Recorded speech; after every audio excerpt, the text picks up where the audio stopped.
नाज़रीन, शेख भिरकियो जे ॻोठ ग़ुलाम मुस्तफ़ा निज़ामाणी में बरसात तबाही मचाए छॾी। सवई पोरियतनि जा घर पट पइजी विया। रहवासियुनि पारां ॻोठ जे हाई स्कूल में रिहाइश इख़्तियार करे वरिती, जिथे पोरियत बुखू काटण समेत मुख़्तलिफ़ बीमारियुनि में पिणु विकोड़जी विया आहिनि। पर इलाइक़े जे चूंडियल नुमाइंदनि समेत ज़िले इंतज़ामिया संदनि का बि वाहर न कई। उन हवाले सां ॾिसूं था मुज़फ़र अली बिरोही जी रिपोर्ट।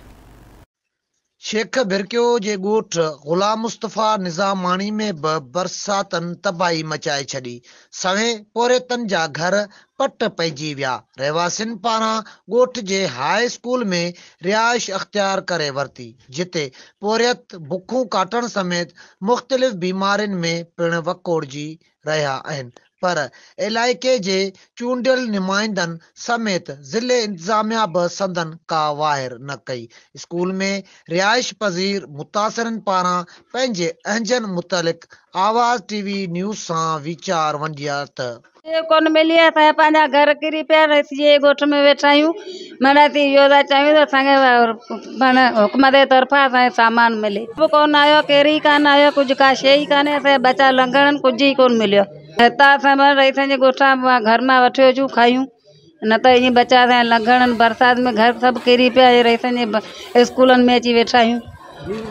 राति जा घर किरी पिया न रहे शीअं निज़ामाणी जे पासे अची वेठा आहियूं स्कूल में।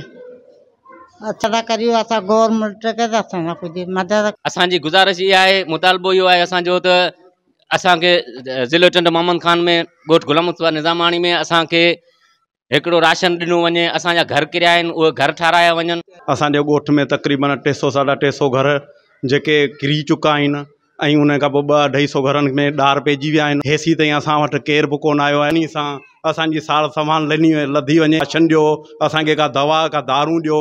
असांजे ॿारनि जी तमामु हालत ख़राबु आहे। उल्टी बुखार ऐं असांजे जेको डेंगी मच्छर जो वायरस हली रहियो आहे, उन वायरस मां बि ॾाढा मुतासिर थिया आहियूं। मुतासिरनि चयो त ॻोठ जे धणी मोज़िज़ शख़्सियत पारां असांखे कुझु वेलनि जो राशन वग़ैरह मिले थो।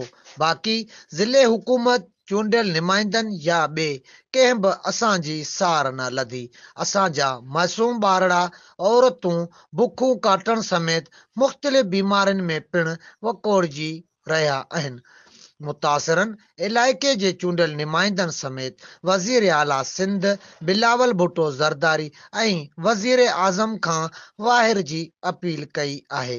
कैमरामैन माजिद अली बिरोही सां गॾु मुज़फ़र अली बिरोही, आवाज़ टीवी न्यूज़, शेख भिरकियो।